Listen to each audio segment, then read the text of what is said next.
अब आगे के श्लोक में अर्जुन भगवान की मान्यता का अनुमोदन करते हुए मन के निग्रह के उपाय बताते हैं। असंशयम महाबाहो मनो दुर्निग्रहम चलम अभ्यासेन तु कौन्तेय वैराग्येण च गृह्यते। श्री भगवान बोले, हे महाबाहो, यह मन बड़ा चंचल है और इसका निग्रह करना भी बड़ा कठिन है। यह तुम्हारा कहना बिल्कुल ठीक है, परंतु हे कुंती नंदन, अभ्यास और वैराग्य के द्वारा इसका निग्रह किया जाता है। अब इसकी व्याख्या करते हैं। असंशयम महाबाहो मनो दुर्निग्रहम चलम। यहाँ महाबाहो संबोधन का तात्पर्य सूरवीरता बताने में है, अर्थात अभ्यास करते हुए कभी उकताना नहीं चाहिए। अपने में धैर्यपूर्वक वैसी ही सूरवीरता रखनी चाहिए। अर्जुन ने पहले चंचलता के कारण मन का निग्रह करना बड़ा कठिन बताया। उसी बात पर भगवान कहते हैं कि तुम जो कहते हो वह एकदम ठीक बात है, निस्संदिग्ध बात है, क्योंकि मन बड़ा चंचल है और इसका निग्रह करना भी बड़ा कठिन है। अभ्यासेन तु कौन्तेय वैराग्येण च गृह्यते। अर्जुन की माता कुंती बहुत विवेकवती तथा भोगों से विरक्त रहने वाली थी। कुंती ने भगवान श्री कृष्ण से विपत्ति का वरदान मांगा था। ऐसा वरदान मांगने वाला इतिहास में बहुत कम मिलता है। अतः यहाँ कौन्तेय संबोधन देकर भगवान अर्जुन को कुंती माता की याद दिलाते हैं कि जैसे तुम्हारी माता कुंती बड़ी विरक्त हैं, ऐसे ही तुम भी संसार से विरक्त होकर परमात्मा में लगो, अर्थात मन को संसार से हटाकर परमात्मा में लगाओ। मन को बार बार ध्येय में लगाने का नाम अभ्यास है। इस अभ्यास की सिद्धि समय लगाने से होती है। समय भी निरंतर लगाया जाए, रोजाना लगाया जाए, कभी अभ्यास किया जाए, कभी नहीं किया, ऐसा नहीं हो। तात्पर्य है कि अभ्यास निरंतर होना चाहिए और अपने ध्येय में महत्व तथा आदर बुद्धि होनी चाहिए। इस तरह अभ्यास करने से अभ्यास दृढ़ हो जाता है। अभ्यास के दो भेद हैं। अपना तो लक्ष्य ध्येय है, उसमें मनोवृत्ति को लगाएं, और दूसरी वृत्ति आ जाए अर्थात दूसरा कुछ भी चिंतन आ जाए उसकी अपेक्षा कर दें, उसे उदासीन हो जाएं। दूसरा, जहाँ जहाँ मन चला जाए वहाँ वहाँ ही अपने लक्ष्य को, इष्ट को देखें। उपर्युक्त दो साधनों के सिवाय मन लगाने के कई उपाय हैं। जैसे एक, जब साधक ध्यान करने के लिए बैठें तब सबसे पहले 2-4 श्वास बाहर फेंक कर ऐसी भावना करें कि मैंने मन से संसार को सर्वथा निकाल दिया। अब मेरा मन संसार का चिंतन नहीं करेगा, भगवान का ही चिंतन करेगा, और चिंतन में जो कुछ भी आएगा वह भगवान का ही स्वरूप होगा। भगवान के सिवाय मेरे मन में दूसरी बात आ ही नहीं सकती।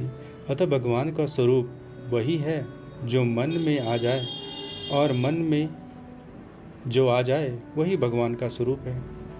यह वासुदेव सर्वम का सिद्धांत है। ऐसा होने पर मन भगवान में ही लगेगा, और लगेगा ही कहाँ। दूसरा, भगवान के नाम का जप करें, पर जप में 2 बातों का ख्याल रखें। एक तो नाम के उच्चारण में समय खाली न जाने दें, अर्थात राम राम। इस तरह नाम का भले ही धीरे धीरे उच्चारण करें, पर बीच में समय खाली न जाने दें। और दूसरे, नाम को सुने बिना न जाने दें, अर्थात जप के साथ साथ उसको सुने भी। जिस नाम का उच्चारण किया जाए मन से उस नाम की निगरानी रखें, अर्थात उस नाम को अंगुली अथवा माला से न गिनकर मन से ही नाम का उच्चारण करें और मन से ही नाम की गिनती करें। चौथा, एक नाम का तो वाणी से उच्चारण करें और दूसरे नाम का मन से जप करें। जैसे वाणी से तो राम राम राम का उच्चारण करें और मन से कृष्ण कृष्ण कृष्ण का जप करें। पांचवा, जैसे राग रागनी के साथ बोलकर नाम का कीर्तन करते हैं, ऐसे ही राग रागनी के साथ मन से नाम का कीर्तन करें। छठा, चरणों से लेकर मुकुट तक और मुकुट से लेकर चरणों तक भगवान के स्वरूप का चिंतन करें। सातवां, भगवान मेरे सामने खड़े हैं, ऐसा समझकर भगवान के स्वरूप का चिंतन करें।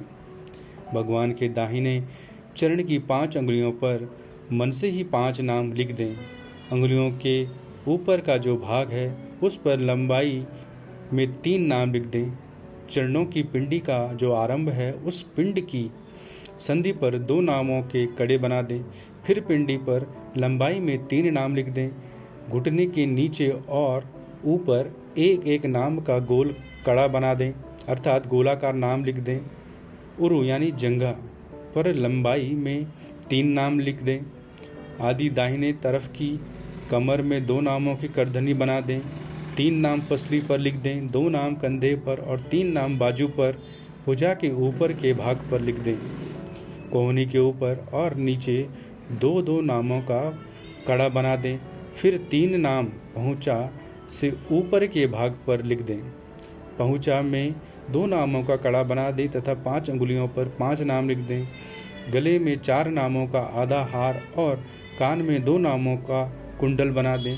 मुकुट के दाहिने आधे भाग पर 6 नाम लिख दें, अर्थात नीचे के भाग पर 2 नामों का कड़ा, मध्य भाग पर 2 नामों का कड़ा और ऊपर के भाग पर 2 नामों का कड़ा बना दें। तात्पर्य यह हुआ कि भगवान के दाहिने अंग में चरण से लेकर मुकुट तक 54 नाम अर्थात मंत्र आने चाहिए और बाएं अंग में मुकुट से लेकर चरण तक 54 नाम अथवा मंत्र आने चाहिए। इससे भगवान की एक परिक्रमा हो जाती है, भगवान के संपूर्ण अंगों का चिंतन हो जाता है और 108 नामों की एक माला भी हो जाती है। प्रतिदिन ऐसी कम से कम 1 माला करनी चाहिए।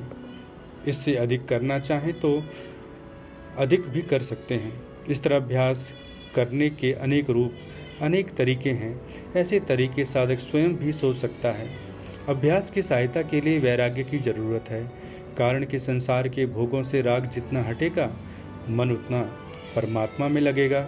संसार का राग सर्वथा हटने पर मन में संसार का राग पूर्वक चिंतन नहीं होगा। अतः पुराने संस्कारों के कारण कभी कोई स्फुरना हो भी जाए तो उसकी उपेक्षा कर दें, अर्थात उसमें न राग करें और न द्वेष करें, फिर वह स्फुरना अपने आप मिट जाएगी। इस तरह अभ्यास और वैराग्य से मन का निग्रह हो जाता है, मन पकड़ा जाता है। वैराग्य होने के कई उपाय हैं, जैसे पहला, संसार प्रतिक्षण बदलता है और स्वरूप कभी भी तथा किसी भी क्षण बदलता नहीं। अतः संसार हमारे साथ नहीं है और हम संसार के साथ नहीं हैं। जैसे बाल्यावस्था, युवावस्था हमारे साथ नहीं रही, परिस्थिति हमारे साथ नहीं रही आदि। ऐसा विचार करने पर संसार से वैराग्य होता है।